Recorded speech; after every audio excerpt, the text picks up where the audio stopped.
Job లేక ఇబ్బంది పడుతున్నారా? అయితే మెడికల్ కోడింగ్ మీకు మంచి ఆప్షన్. వెంటనే కాల్ చేసి కోర్సులో జాయిన్ అవ్వండి.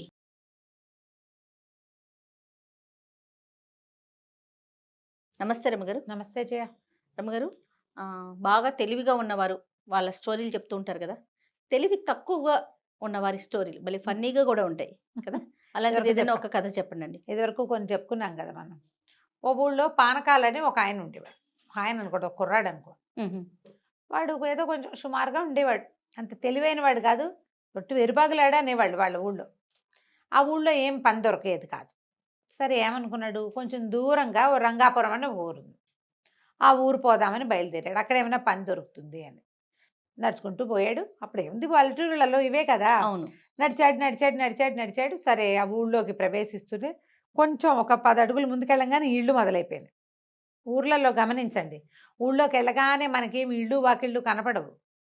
అవుట్స్కట్స్లో సిటీస్లో లాగానే ఖాళీగా ఉన్నట్టుండి ఒక ఒక దారి దాటిన తర్వాత అప్పుడు ఇళ్ళు ఇల్లు మొదలు కనిపిస్తుంది. కొంచెం తొందరగానే ఇళ్ళు ఉన్నాయి.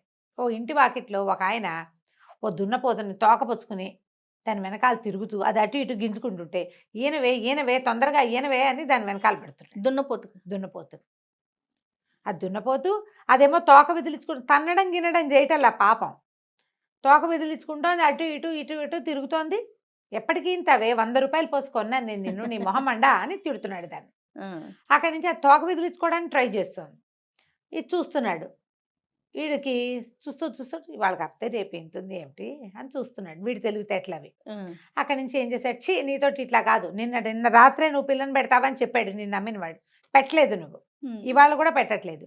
పద నీ సంగతి చెప్తా అని ఆ దున్నపోతూ పలుపు వెప్పుకుని బయలుదేరాడు. అదేమిటో వ్యవహారం చూద్దామని ఈ పానకాలు వీడు ఏ పని మీద వచ్చాడు, పని కోసం వచ్చాడు. తన దారిని దాన్ని పోవాలా, పోకుండా ఈ దున్నపోతు వెనకాల నడుచుకుంటూ పోయాడు. అక్కడి నుంచి ఈ దున్నపోతు వాడు, ఈ కుర్రాడు అక్కడ ఎవరింటికో వెళ్ళాడు. ఆ ఇంటి తలుపు కొట్టాడు. ఆ ఇంట్లో నుంచి ఒక ఆయన బయటకు వచ్చాడు. నీ దున్నపోతు నువ్వు తీసుకో, ఇది దూడని పెట్టట్లేదు అన్నాడు. అనేసరికల్లా ఆయన అటు ఇటు ఇట్లా తిరిగి ఇటు వచ్చాడు. వచ్చి దాన్ని తోక పట్టుకుని చూశాడు శ్రద్ధగా. చూశాక, ఇది నా దున్నపోతు కాదు, నేను అమ్మింది కాదు ఇది. ఎందుకంటే నేను అమ్మినప్పుడు దీని తోక మీద ఒక జోరీగా ఉండాలి, ఇప్పుడు లేదు కాబట్టి ఇది అది కాదు అనేసరికి, కాదు నేను అబద్ధాలు చెప్తాననుకున్నావా, నువ్వే అమ్మావు, నాకు తెలుసు కదా. మీ వాకిట్లో మా వాకిట్లో నేను ఒక దున్నపోతుని అమ్మాను, నీకే అమ్మాను. కానీ ఈ దున్నపోతు ఖచ్చితంగా అది కాదు. నేను అమ్మిన దున్నపోతు తోక మీద జోరీగా ఉండాలి, ఇప్పుడు లేదు కాబట్టి ఇది కాదు. నేను అబద్ధాలు చెప్తానంటే మా ఇంటా వంట లేదని వీడు, మీ ఇంటా వంట మాత్రం ఉందా అని వాడు, ఇలాగా చెడామడా పొట్టాడుకున్నారు. ఒక 25 మంది చేరారు. ఎప్పటికీ తెగటల్లా మాట. ఇదేనంటాడు వాడు, ఇది కాదంటాడు వీడు. మన పానకాలు కూడా చూస్తూ నుంచున్నాడు. ఆహా ఏమిటో భలే బాగుంది కదా కొట్లాట అని. ఆ చుట్టుపక్కల చేరిన వాళ్ళు ఏం చేశారు, ఎవరో బాణాకర్రలు పుచ్చుకుని పొలం వెళ్తూ, అరే ఏమిట్రా ఎంతసేపని కొట్టుకుంటారు, కొట్లాట తేలద్దు, ఇదిగోండి తీసుకోండి, చెరుకోకర్ర ఇచ్చి కొట్టుకోండి. ఊరంతా తెలివికల్లా గారు. అవును. అక్కడి నుంచి కర్రలతో టపా టపా కొట్టేసుకున్నారు. కర్రల యుద్ధం మొదలైంది. జనం అంతా దూరంగా జరిగారు, వీళ్ళు కొట్లాడుకోవడానికి వీలుగా చూస్తున్నారు. ఇంతలో ఏమైంది, సగం కొట్లాట అయిన తర్వాత ఎవరికి దెబ్బలు తగలకుండానే ఈ కర్రలు కాస్త పుట్టుకుని విరిగినాయి. కత్తులు అయితే విరగవు, అదే కదా. కర్రలు విరగవు, కొట్టేసుకుంటే విరిగేసరికి ఆ కర్రలు ఇచ్చిన వాళ్ళు ఉన్నారు. అవురవరా ఫోన్లే మీరు కొట్లాడుకుంటున్నారు కదా, వీలుగా ఉంటుందని కర్రలు ఇస్తే మీరు కర్రలు కాస్త విరిచేసారా, మీ సంగతి చెప్తామని ఆ వాళ్ళు రే కొట్టండ్రా వెళ్ళిన అందరూ కలిసి దుమ్ములో పొరలాడి చిచ్చిత కొట్టేస్తారు ఇద్దరిని. అక్కడి నుంచి వీడు వాడు లేచి చూసుకున్నారు. అందరు వెళ్ళిపోయారు. ఊళ్ళంతా దుమ్ము, ఎట్టంతా దుమ్ము. సరే ఇళ్ళకెళ్ళి స్నానాలు చేసి మంచి బట్టలు కట్టుకుని వచ్చి మళ్ళీ నుంచున్నారు. నుంచుని మన గొడవ ఇట్లా తేలదు, దూడేస్తుందని దున్నపోతు నమ్మావు, ఆ దున్నపోతు ఎప్పటికీ పిల్లని పెట్టట్లా, దీతగాదా మీద మనం వెళ్దాం పంచాయతీ. వీళ్ళందరూ మన కొట్టారని చెప్పాలి కదా మరి అని చెప్పి గ్రామాధికారి న్యాయాధికారి దగ్గరికి వెళ్ళారు. ఈ పానకాలు వీళ్ళు స్నానాలు చేసి వచ్చేదాకా నుంచున్నాడు. ఈ తగాదా తేల, వాడికి అర్థం కావాలి ఏం జరుగుతుందో. వీడు కూడా పోయాడు అక్కడికి. గ్రామాధికారికి చెప్పారు, ఇలా దున్నపోతుని అమ్మాడండి, నేను కొన్నానండి. వీడేమో ఆ దున్నపోతు ఈయన దున్నపోతు ఒకటి కాదంటున్నాడు, దాని మీద చుండిగా ఉండాలట జోరీగో, అదేమో ఇప్పుడు లేదు కాబట్టి మేమిద్దరం కొట్టుకుంటున్నాం. మేము కొట్టుకుంటుంటే ఊళ్ళో వాళ్ళు వచ్చి మాకు చెరుకోకర్ర ఇచ్చారండి, కర్రలు కాస్త విరిగిపోయాయండి, మా కర్రలు విరిచేస్తారని వాళ్ళంతా మమ్మల్ని దుర్ముల్లో పొరలాడించి కొట్టారండి. రంగయ్య, భూషయ్య, రామయ్య, సిద్ధప్ప అని 10 పేర్లు చెప్పారు. గ్రామాధికారి కొళ్ళు మండిపోయింది. ఏరా వెధవల్లారా, వాళ్ళు కొట్టారని చెప్తున్నారా? ఏది మీరు ఇంత శుభ్రంగా ఉన్నారు? ఇలాంటి తీర్పులు ఏం చెప్పాను, అరే వీళ్ళిద్దరిని చితకొట్టేయండి రా అని.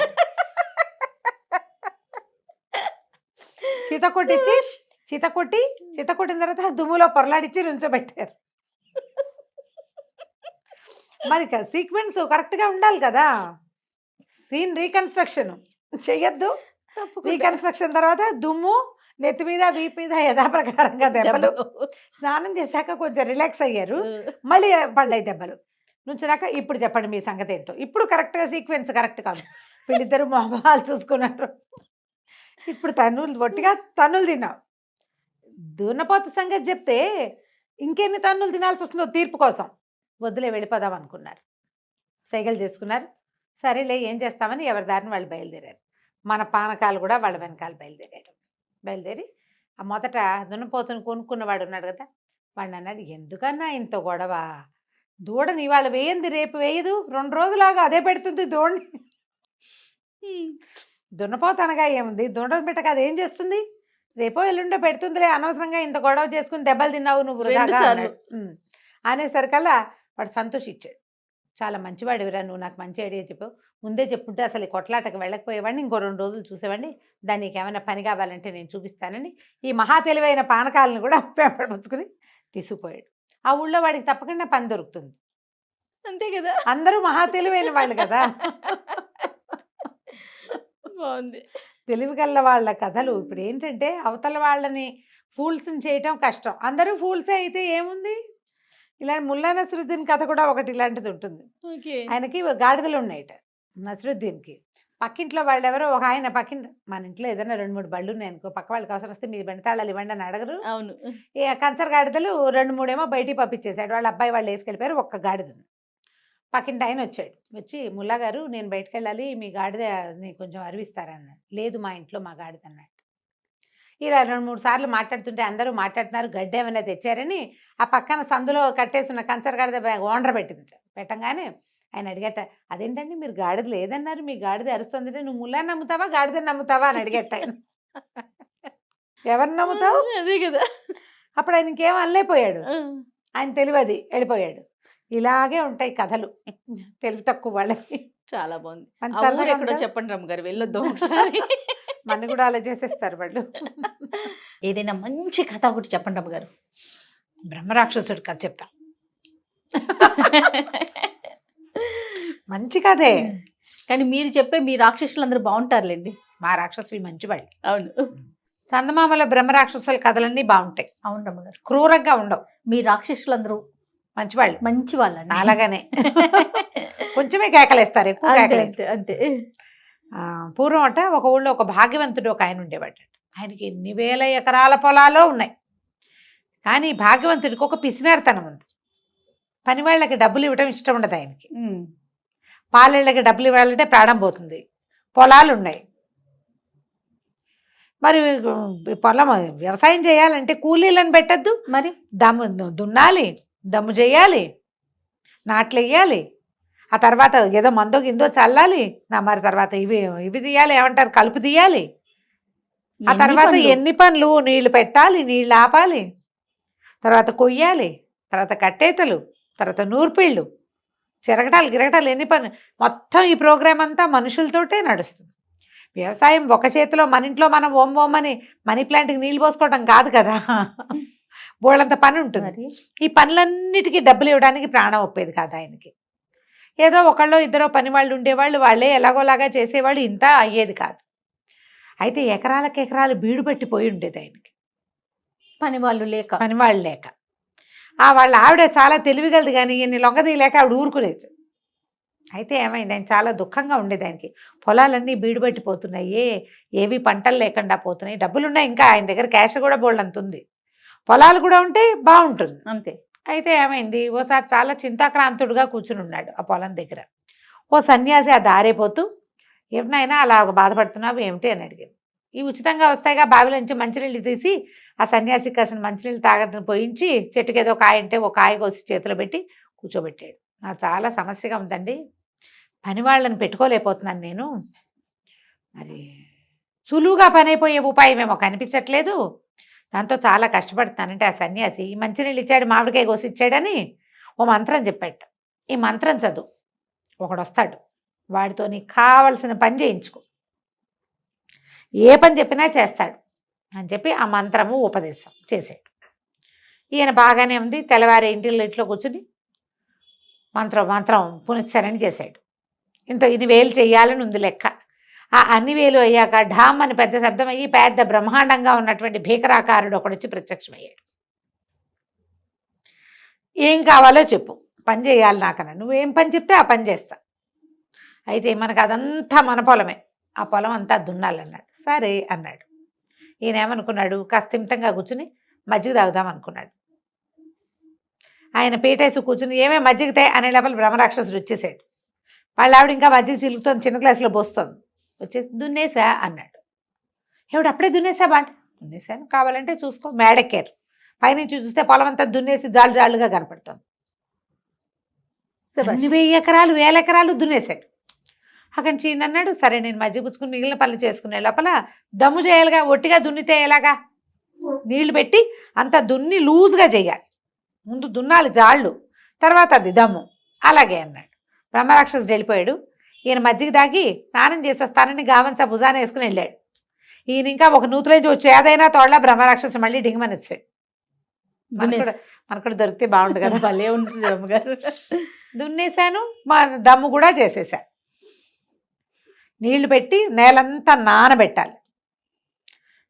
ఈయనకేం చేయాలో అర్థం కాలేదు. ఇది మంచి అదను, పొలం పదును మీద కూడా ఉంది, నాట్లు వేయాలి అన్నాడు. ఇది నాట్లేగా, అలాగే అన్నాడు. ఈయన స్నానం చేసి వచ్చేసరికి నాట్లయిపోయాయి. అర్థం కాలేదు, ఏం చేయాలి, నో క్లూ అనమాట.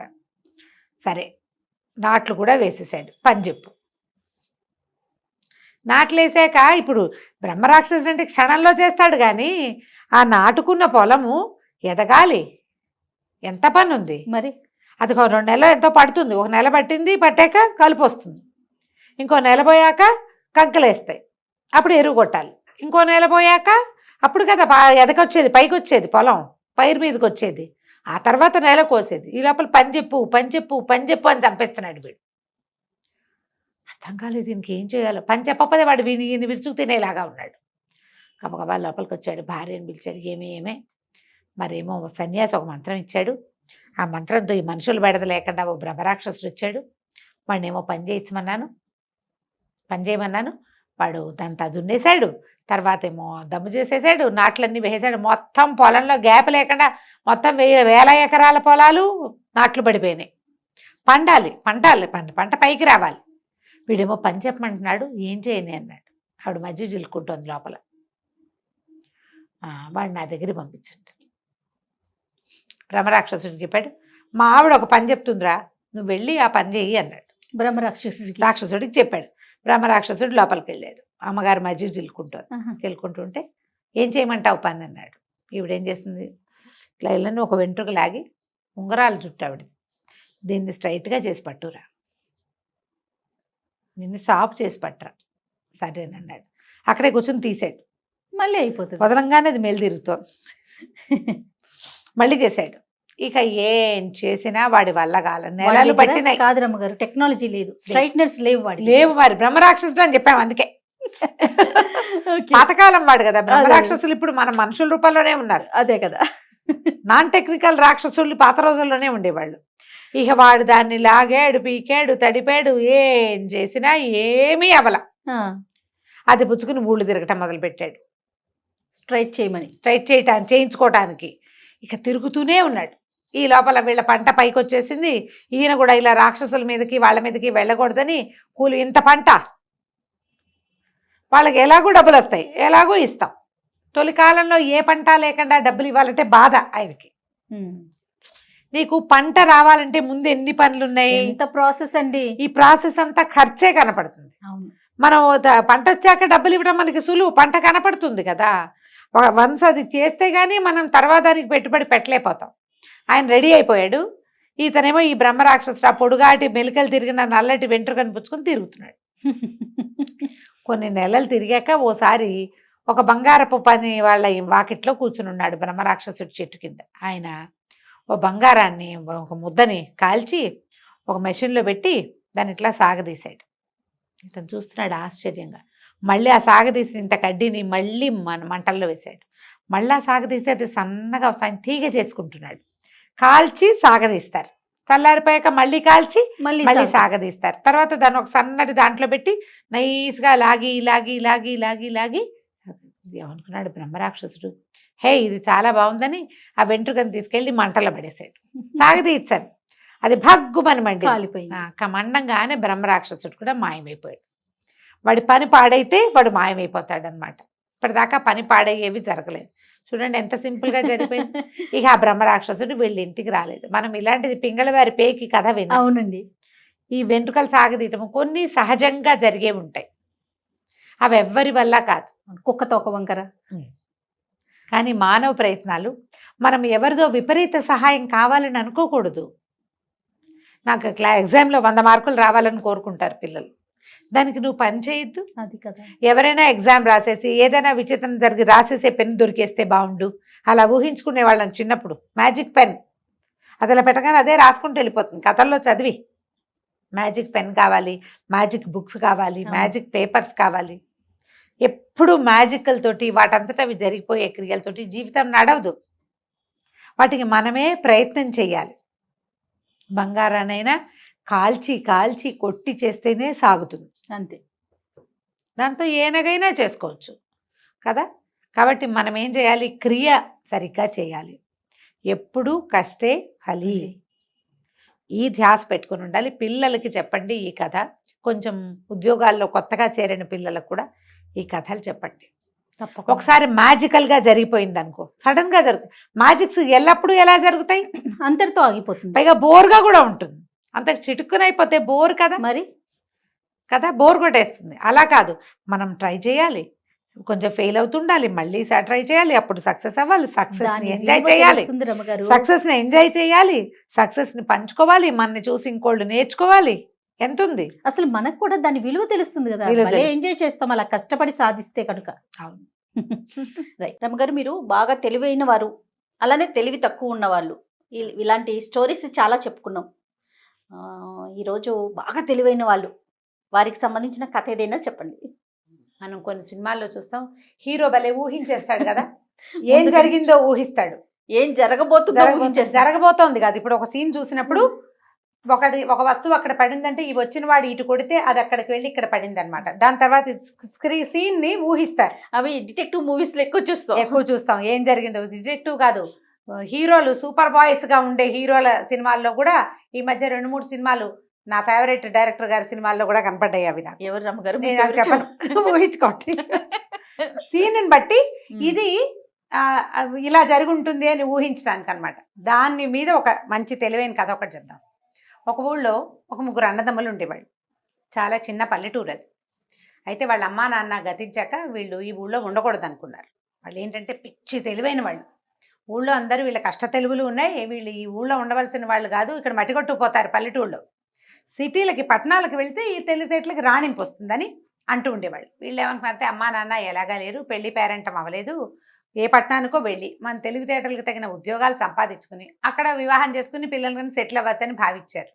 ఏదో కొద్దిగా 10 పరకా ఉన్నవి సొమ్ము చేసుకుని మెల్లిగా 3 పట్టణం దారి పెట్టారు. అప్పుడు బళ్ళు గిళ్ళు తక్కువ, డబ్బులు ఉన్నవాళ్ళు, సొంత బళ్ళు ఉన్నవాళ్ళు, వీళ్ళకి అలాంటివి ఏం లేవు, సామాన్యమైన కుటుంబం. సరే ఏమనుకున్నారంటే అప్పటికి 2 కాళ్ళ బండే కదా. ఈ మొన్న దాకా ఒక 50-70 ఏళ్ల క్రితం, 100 ఏళ్ల క్రితం దాకా చాలామంది కాలినడకనే తిరిగేవాళ్ళు. ఒంటెద్దు బళ్ళు ఉండేవి, ఏదో 2 ఎడ్ల బళ్ళు ఉండేవి. రైలు అవి వచ్చినా రైల్వే స్టేషన్ ఎక్కడో, ఇదెక్కడో అదెక్కడో. మామూలు ఊళ్ళల్లో ప్రయాణాలు ఇలాగే నడిచేవి నడకలతోటి. సరే వీళ్ళు 3 ఓ దారిని పోతున్నారు. ఇవి వెళ్తూ ఉంటే అడవి దారిలో ఒక ఆయన కనపడ్డాడు. కొంచెం పెద్ద మనిషి, చక్కగా బట్టలు అవి ఖరీదైన బట్టలు. ఆయన హైరాన్గా నడుస్తూ, బాబు గుర్రం ఎక్కడైనా కనపడిందా అన్నారు. పెద్దవాడు అన్నాడు, ఈ దారినే వెళ్ళింది అన్నాడు.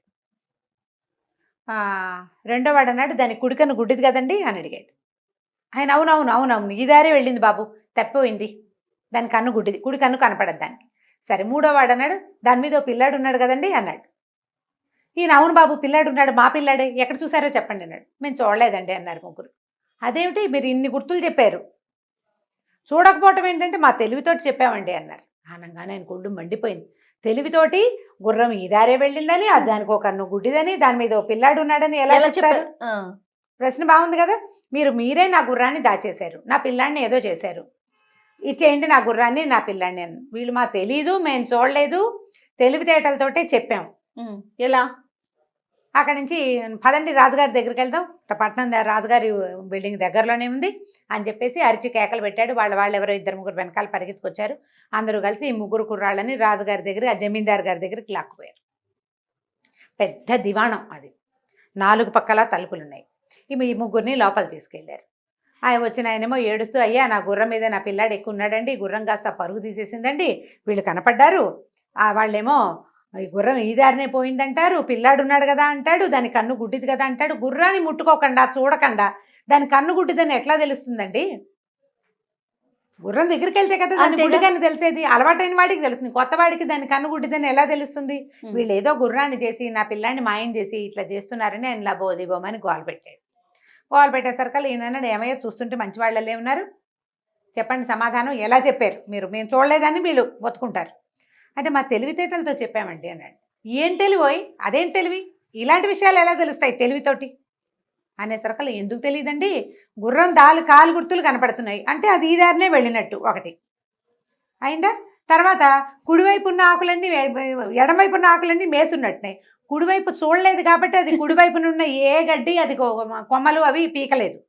ఆ దారిలో గుర్రం వెళ్ళిన దారిలో అదేం చేసింది, ఎడమవైపుకి మొహం తిప్పి అందిన ఆకులు అలమలన్నీ పీక్కుని తింది. మేకలు, గుర్రాలు, గొర్రెలు అవి తింటే మేక మేసినట్టు గుర్రం మేసినట్టు తెలుస్తుంది. అవగాహన, కొంచెం దృష్టి దాని మీద పెడితే, ఫోకస్డ్గా చూస్తే. గుర్రం నవిలింది ఆకులు, ఇప్పుడు మేక అనుకో భూమికి జానడి ఇంతే ఉంటుంది, గుర్రం ఎత్తుగా ఉంటుంది కదా, ఎత్తుగా ఉన్న వైపు ఆకులు ఎడం వైపు అన్నీ మేసినట్టు దానికి అందిన కొమ్మ అందినట్టు లాక్కుంటూ పోయింది. నవ్వులుకుంటూ తింటాయి కదా గుర్రాలు. కాబట్టి ఒకటి. అక్కడి నుంచి పిల్లాడు ఉన్నాడంటే ఈ పక్కనున్న నది దగ్గర గుర్రం గిట్టలు, చిన్న పిల్లాడి పాదాల గుర్తులు కనపడుతుంది. పిల్లాడో పిల్లో, మగ పిల్లాడని ఊహించాం. గుర్రాల మీద ఆడపిల్లలు ఉండరు కదా, మగ పిల్లలు ఎక్కుతారు. ఇలా మేము ఊహించామండి, అంతేగాని మేము ఆ గుర్రాన్ని చూడలేదు, దాని మీద పిల్లాడిని చూడలేదు. నది ఒడ్డున మేము మంచినీళ్ళు తాగడానికి వెళ్ళినప్పుడు కనపడ్డాయి. ఒక గుర్రం కాలు గుర్తులు ఉన్నాయి, పిల్లాడి కాలు గుర్తులు ఉన్నాయి. వాళ్ళిద్దరూ ఆ నదిలో నీళ్లు తాగుంటారు. చెరువు దగ్గర, నది కాదు అది చెరువు. చెరువుకి ఎట్లా ఉంటుంది, సినిమాటిక్గా ఉండవు చెరువులు. నీళ్ళు లోపలికి ఉంటే వీళ్ళు గట్టి దిగి అక్కడ 4 అడుగులు నడవాలి, అడుగులు గుర్తులు పడతాయి. ఇంకెవరు అక్కడికి రాకపోతే గుర్తులు అలాగే ఉంటాయి. అడవుల్లో తెగ తిరిగేస్తారు ఆ జనం, తక్కువ ఉంటారు కదా, కాలు గుర్తులు కనపడతాయి. గుర్రం పక్కనే కుర్రాడు కాళ్ళు ఉన్నాయంటే ఖచ్చితంగా వాళ్ళిద్దరూ కలిసి వచ్చారు, మంచినీళ్ళు తాగారు, వెనక్కి ఎక్కారు. మళ్ళీ వాడు గుర్రం ఎక్కాడు, గుర్రం వెళ్ళిపోయింది. దాని కుడికన్ను గుడ్డిది, అందుకని ఎడం వైపువే మేసున్నాయి. ఈ దారినే కాలు బిట్టలు కనపడతాయి, ఇంకేవి రాలా వెహికల్స్. అప్పుడు అసలు బళ్ళు సైకిళ్ళు అవి కూడా లేవు కదా, గుర్రాలు అవి నడిస్తే తెలుస్తాయి. పులివి పగ్మార్క్స్ అవి కూడా అడవుల్లో అలాగే గుర్తుపడతారు. ట్రాఫిక్ లేని చోట క్లియర్గా తెలిసిపోతుంది అనేసరికి రాజుగారు ఆలోచించాడు. రాజు, ఓహో ఇదేదో తెలివిగానే ఉంది, మ్యాటర్ బాగానే ఉంది, అయితే మీరు ఏదైనా తెలివితో చెప్పగలరా అన్నాడు. అది చెప్పగలమండి, ప్రయత్నం చేస్తాం అనేసరికి సరే ఒక లోపల పక్కన ఉన్న సైనికుడికి చెవిలో ఒకటి చెప్పాడు రాజుగారు.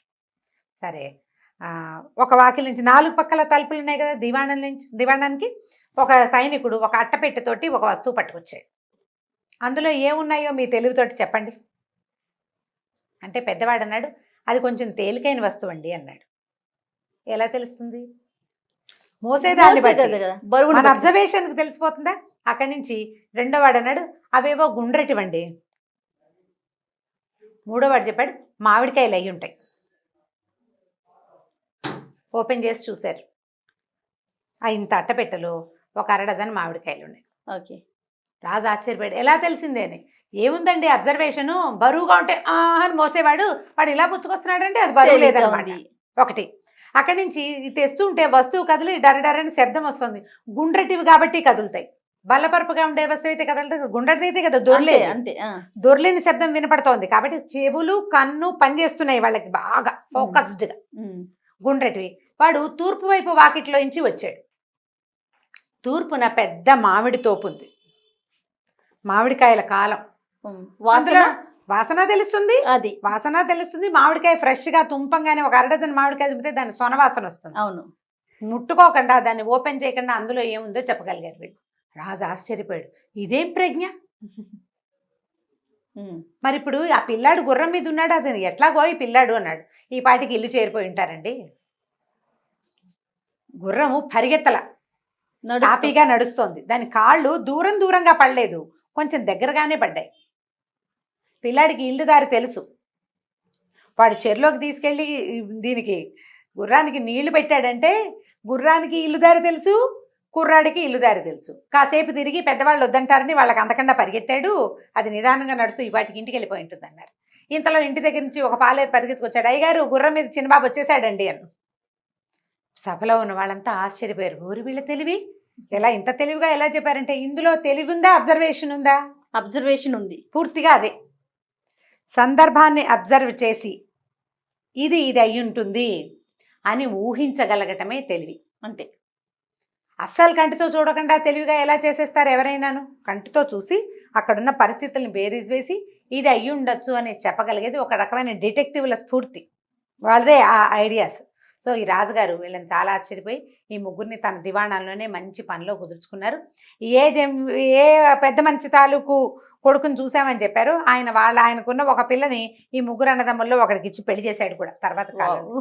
వీళ్ళు చక్కగా ఉద్యోగాలు సంపాదించుకుని చాలా బాగా ఆ ఊళ్ళోనే ఉంటూ తమ పల్లెటూరికి మంచి పేరు తెచ్చారు. ఆ ఊరు నీళ్లు తాగితే ఇలా తెలివితేటలు వస్తాయని చెప్పుకునే వాళ్ళట. ఏ ఊరు రమ్మగారు?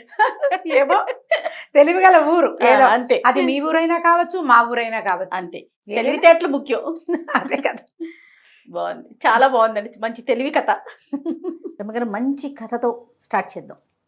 ఒక వ్యాపారస్తుడి దగ్గర ఒక ఎద్దు ఒక గాడిద ఉన్నాయి. ఎద్దు గాడిద ఉన్నాయి. అయితే ఎద్దుతోటి పని చేయించేవాళ్ళు, గాడిదతోటి కూడా బరువులు అవి మోయించేవాళ్ళు. అది వాకిట్లో ఉండేది. ఒకనాడు ఎద్దు గాడిద మాట్లాడుకుంటున్నాయి. ఇందులో ఒక లొసుగే ఉందంటే, ఈ వ్యాపారస్తుడికి జంతువుల భాష తెలుసు. వినపడిందంటే అతనికి అర్థమైపోతుంది.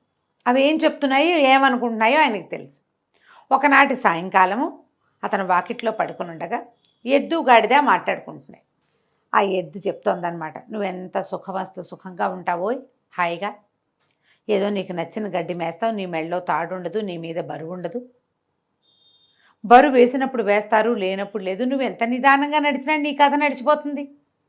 గాడిద నిదానంగానే నడుస్తుంది, పరిగెత్తదు గుర్రంలాగా, గాలపింగ్ అవి ఉండవు దానికి. అటా పోతూ ఉంటుంది. ఏదైనా ప్రయాణాలప్పుడు నిన్ను వాడతారు, లేకపోతే నువ్వు ఇష్టారాజ్యంగా తిరుగుతావు, స్వేచ్ఛ విహారివి నువ్వు. నా బతుక్కి స్వేచ్ఛ లేదు, పాడు లేదు. ఈ కట్టువైకేసి కట్టేస్తారు, తెల్లవారేసరికి మెడ మీద కాడి పడిపోతుంది. ఇక దున్నో అని దున్నిస్తారు, మెళ్ళు పుళ్ళు పడిపోతున్నాయి. ఏదైనా ప్రయాణం అనగానే బండి కట్టేస్తారు, బండి కాడి మోసి ఈ కాడి మోస్తే ఏది నాగలి మోస్తే ఏమో ఒక బరువు, మట్టి దున్ను బరువు అంతా, మట్టి దున్ను ప్రెషర్ అంతా నా మీదే కదా. అక్కడి నుంచి ఒంటెత్తి బండి, మా బండి ఉందిరా అని ప్రతి వాళ్ళని పిలిచి బండి ఎక్కిస్తారు. ఆహారమా అంతంత మాత్రం. నా దారిని నేను పోయి రుచికరమైన గడ్డి మేయటానికి వీలుండదు, ఎండుగడ్డి వేస్తారు. పొలంలో అంతా పచ్చగా కనపడుతుంది, ఎక్కడ తలొంచి గడ్డి మేయటానికి అవకాశం ఏముంటుంది? దానికి అవకాశం లేదు. నా జీవితం ఇట్ట అయిపోయిందని ఎద్దు చాలా దుఃఖంతో పరిపరి విధాలుగా వాపోయింది. గాడిదంది, అయ్యో తండ్రి నీకెంత కష్టం వచ్చింది, ఓ పని చెయ్యి, రేపొద్దున తోలుకెళ్తారు కదా, నువ్వు నడవడం మానే, కూలబడిపో, ఆహారం మానేసి, తిండి తినద్దు, నీకేదో జబ్బు చేసిందని నిన్ను చేయటం మానేస్తారు. ఓ జబ్బు చేసింది అనుకుంటారు కదా, పనికి కొట్టేయి, పనికి మొండికెత్తమని గాడిద ఎద్దుకి సలహా చెప్పింది. విషయం అంతా విన్నాడు వ్యాపారస్తుడు. పొద్దున్నే పాలేళ్ళు ఎద్దుని తోలుకుపోయారు. తోలుకెళ్ళేసరికల్లా ఎద్దు ఇట్ట ఘాట్లోకి వెళ్ళంగానే, అదే చేలోకి వెళ్ళంగానే కూలబడిపోయింది. ఎంత కొట్టినా ఎంత కేకలేసినా లేవల. కాళ్ళు ఇట్లా మడిచేసింది, బుర్ర పక్కకు వేళ్లాడేసింది. ఏం చేయాలి? సరే వాళ్ళు ఏం చేశారు, తనకి ఏదో మందు పెడదామని ట్రై చేశారు. మందు పుచ్చుకోలేదు, మంచినీళ్ళు తాగలేదు. అతి కష్టం మీద నలుగురు కలిసి లేవదీసి ఎట్టా ఆగొట్ట ఇల్లు పొలము దగ్గర ఏమన్నా ఇంటికి తోలుకొచ్చి ఈ ఘాట్లో పెట్టుకుని పడేశారు. లోపలికి పడేస్తే అది హాయిగా అక్కడున్న గడ్డిని నెమరు వేస్తూ సుఖంగా విశ్రాంతిగా కూర్చుంది ఎద్దు. ఆయన అన్నాడు, అరే ఎద్దు ముండికేసింది కదా, గాడిదని గట్టండ్రా అన్నాడు. అనగానే హడిలిపోయింది గాడిద. ఎక్కడికి తీసుకెళ్తున్నారో దానికి అర్థం కాల, దానికి తెలియలా ఏం చేయబోతారో. సరే బయటికి తీసుకెళ్ళి గాడిద మేడ మీద కాడేసి దాంతో దున్నిచ్చారు. సాయంత్రం అయ్యేసరికి గాడిదకి గూట్లోకి వచ్చినాయి. దానివల్ల అవ్వలేదు. అంతేగా. ఇంత బరువేట ఎద్దు ఎంత ఎత్తు ఉంటుంది, ఎంత బలిష్టమైంది. గాడిద ఎంత ఉంటుంది దాని బతుకు పాపం. అక్కడి నుంచి ఈయన అన్నాడు, రేపటి నుంచి ఎద్దేటాకు మూలపడింది కాబట్టి గాడితోటి దున్నిద్దాం, దాన్ని అక్కడే ఉంచేసేయండి ఎద్దుని, దీని సంగతి చూద్దామన్నాడు. గాడిదకి అర్థమైపోయింది, అమ్మో వీళ్ళు ఇదే చేయబోతారని. ఒక్కొక్కళ్ళు వచ్చి ఊరిని గాడిద భలే దున్నింది అని మెచ్చుకోవటం. అంటే రేపటి నుంచి వీళ్ళు ఇదే పని చేస్తారుగా. అంతే. అక్కడి నుంచి సాయంకాలం అవ్వగానే ఇది సూర్మి అలాగా ఏడ్చుకుంటూ వెళ్ళింది గొడ్లశాలలోకి. వెళ్ళేసరికి అక్కడ ఎద్దు విశ్రాంతిగా కాళ్ళు చాపుకుని పడుకుని గడ్డి నెమరు వేస్తూ రెస్ట్ తీసుకుంటాం. ఎంతో బాగుంది తండ్రి ఇవాళ నా జీవితం, ఎంత హాయిగా ఉందో, రేపు కూడా ఇట్టాగే పని మానేసి రెస్ట్ తీసుకుంటాను, ఎంతో బాగుంది నాకు అనగానే గాడిద అనుకుంది, ఓరు నాయన రేపొద్దున ఇది కూడా ఇది రెస్ట్ తీసుకుంటే రేపు మళ్ళీ నాకు పడిపోతుంది, ఇవాళ చచ్చాను రేపు మళ్ళీ దొరికిపోతానని ఏమంది వెంటనే గబగబా ఆలోచించేసుకుంది. తన మీదకి వస్తే ప్రతివాడు ఇదే చేస్తాడు కదా. అంతేగా. ఏమందంటే అది కాదోయ్, నువ్వు మూలపడ్డావు కదా, మన వ్యాపారం ఏమనుకుంటున్నాడో తెలుసా, ఏదో ఎట్టాగో అయిపోయింది కదా, దీన్ని వీడికి కసాయివాడికి అమ్మేస్తామంటున్నారు, రేపొద్దున నీ తోలొలిచి దాంతో ఆయన చెప్పులు కుట్టించుకుంటాట, మరి మేము మాంసమేమో వాళ్ళు ఎవరికో విందు చేస్తాట, నీ ఇష్టం మరి అనగానే ఎదుగు భయం వేసి, అమ్మ బాబోయ్ రేపు తప్పేస్తే రెస్ట్ సంగతి సరే, ఇవాళ ఒకరోజు రెస్ట్ తీసుకున్నాం కదా అని, సరే అమ్మో రేపు నేను వెళ్ళిపోతానంది. ఆ గుమ్మం బయటే నుంచున్న వ్యాపారస్తుడు పక్కపక్క నవ్వాడు, నవ్వుకుంటూ సరిపోయింది కదా. ఆయన ఒక అడుగు అటు వేసేసరికల్లా వంటింటి గుమ్మంలో నిలబడి ఇట్లా నడుమి చెయ్యి వేసుకుని చూస్తోంది వాళ్ళ ఆవిడ. ఎవరున్నారు అక్కడ అని అడిగింది. ఎవరు లేరే అన్నాడు. మరి ఎవరితోటి ఇకెక్కలాడుతూ మాట్లాడుతున్నావు నువ్వు అని అడిగింది. ఊరికే నవ్వేనే అన్నాడు. ఊరికే నవ్వటం ఏంటి, ఒట్టిగా ఎవరైనా నవ్వుతారా? నువ్వు ఎవరితో మాట్లాడావో చెప్పు. ఎవరితో మాట్లాడలా, ఏదో గుర్తొచ్చి నవ్వాను అన్నాడు. ఏం గుర్తొచ్చిందో చెప్పు. తప్పులేదు. ఇక మొదలు, ఎందుకు నవ్వావు, అంత పకాలమని నవ్వు ఎందుకు వచ్చింది, ఏం గుర్తొచ్చింది, ఎవరితో సరసలాపాలాడితే అది జ్ఞాపకం వచ్చిందో చెప్పు. ఏమీ లేదంటాడు. ఆవిడ ఒప్పుకోదు. అక్కడి నుంచి ఆవిడ ఏం చేసింది, ఈయన ఏంటి ఈ జంతువుల భాష ఆయనకు తెలుస్తుంది, ఆ రహస్యం ఎవరికైనా చెప్తే ఆయన తల పగిలి చచ్చిపోతాడు, ఆయన ఆ విద్యకున్న శాపం అది. గొడ్డును ఇది గాడిద మాట్లాడుకుంటున్నాయి, దాని రోగం కుదిర్చాను అని చెప్పాడు అనుకో పెళ్ళానికి, అయినవుటు. చెప్పలేడు. ఎందుకు నవ్వావో చెప్పమంటుంది. ఏ విషయం గుర్తొచ్చిందో చెప్పడానికి ఏమీ విషయం లేదు. మసిపూసి మారేడుకాయ చేద్దామంటే ఆవిడ కాస్త ఆలోచించాలా, ఆవిడ మొహంచి కళ్ళు తిప్పట్ల ఇటాగే చూస్తాను. ఏం చేయాలో తెలియలే. సరే చెప్తానన్నాడు. ఇక ఆవిడ ఏమంది, నేను ఇంట్లో నుంచి వెళ్ళిపోతా, పుట్టింటికి వెళ్ళిపోతాను, లేదా ఉరిపోసుకు చచ్చిపోతాను, నువ్వు చెప్పాలి నిజం, నువ్వు ఎందుకు నవ్వావో చెప్పు, ఎందుకు చెయ్యి ఊపావో చెప్ప. ఇప్పుడు ఎవరికో చెయ్యి ఊపావు, వాళ్ళు ఎవరో వెళ్ళిపోయారు, ఇంట్లో వాళ్ళని అడిగారు, ఎవరికి చెయ్యి ఊపామంటే ఊరికే చెయ్యి ఊపా అంటే నమ్ముతారా? ఎందుకు నవ్వావని భార్యలో భర్తలో ఎవరో ఒకళ్ళని ఎప్పుడో ఒకప్పుడు అడిగే ఉంటారు కదా. అంతే. ఏం గుర్తొచ్చి నవ్వావు, అదే సమాధానం చెప్పాలిగా. అక్కడి నుంచి ఇక ఏమనుకున్నాడు, చావడానికి రెడీ అయిపోయాడు. చెప్పేయాలి, ఇంకా ఈ రహస్యం చెప్పేయాలి. కాకపోతే తన టైం చెప్పేస్తే పుసుకొని చచ్చిపోతే ఈ ఇల్లు వాకిలి వీలునామా ఇవన్నీ ఏట. అక్కడి నుంచి ఏం చేశాడు, గబగబా వీలునామా రెడీ చేశాడు. చుట్టాలు పక్కాలు అందరినీ ఒకసారి కంటితో చూద్దామని అందరినీ రమ్మన్నాడు. కూతుళ్ళు కొడుకులు, ఒకళ్ళిద్దరు మనవలు, వియ్యంకుళ్ళు, బావమరుదులు, 2-3 మరదళ్ళు, 2 బోధనగారులు, మొత్తం గుంపంతా చేరారు వీళ్ళింటో. చేరాక ఏమైంది, ఇంతలో వాళ్ళ ఇంట్లో ఒక కుక్క కోడి కూడా ఉన్నాయి. ఆ కుక్క అదే పనిగా ఆయన కేసు చూస్తూ పాపం చచ్చిపోవడానికి సిద్ధపడ్డాడు మహారాజు అనుకుంటూ దీంట్లోకి చూసింది, మన కోళ్ళ దీంట్లోకి. కోళ్ళ గూడు ఉంటుంది కదా, ఒక పెద్ద గూడులో ఒక పెద్ద పుంజు, 50 పెట్టెలు ఉన్నాయట. కోడి పుంజు ఒకదాని మించి ఒకదాని మీదకి దాటుతూ ఆడుకుంటుంది వాటితోటి, పెట్టెలతోటి. ఈ కుక్క అడిగింత, ఏమై పుంజు మన ఆసామేమో మనని పోషించేవాడేమో పెళ్ళానికి సమాధానం చెప్పలేక చావడానికి సిద్ధపడ్డాడు, నువ్వేమిటయ్యా అంటే చక్కగా 50 మంది పెట్టెల్ని భలే మెయింటైన్ చేసినావో, ఆయన ఒక్క పెళ్ళాన్ని మెయింటైన్ చేయలేకపోతున్నాడు.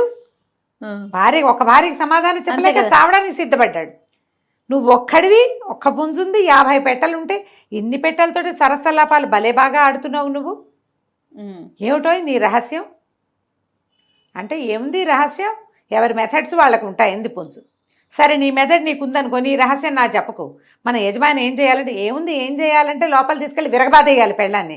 ఇంకోసారి ఇలాంటి ప్రశ్నలు అడిగామంటే చంపేస్తానంటే సరిపోతుంది. అది అక్కడే నిలబడి ఉన్న యజమాని మొత్తం విన్నాడు. అర్థమైంది ఆయనకి. కుక్క కోడి మాట్లాడుకుంటున్నాయి, ఈయన వినపడుతున్నాయి కదా. సరే ఆ వచ్చిన చుట్టాలందరినీ పలహారాలు చేయండి అని, ఏమీ ఇలారా అని చెప్పి ఆవిడ లోపల తీసుకెళ్ళి వాళ్ళ వాకిట్లో తుంగ ఉందట, తుంగగడ్డి, అది ఇట్లా దీనిలాగా చెరువుల్లో మొలుస్తుంది. 2 పోసలు లాక్కెళ్ళి లోపల తీసుకెళ్ళి చితబాదేశాడు పెళ్ళాను. నేను ఎందుకు అయినా నవ్వుతా, నువ్వు నన్ను అడగడానికి వీల్లేదు, సచ్చినా చెప్పండి. మళ్ళీ అడిగావో మళ్ళీ తగులుతాయి దెబ్బలు. శభాష్. అనగానే ఆవిడ, మరి వీళ్ళందరినీ ఎందుకు పిలిచారు, ఎందుకైనా పిలుస్తా, అది నా ఇష్టం,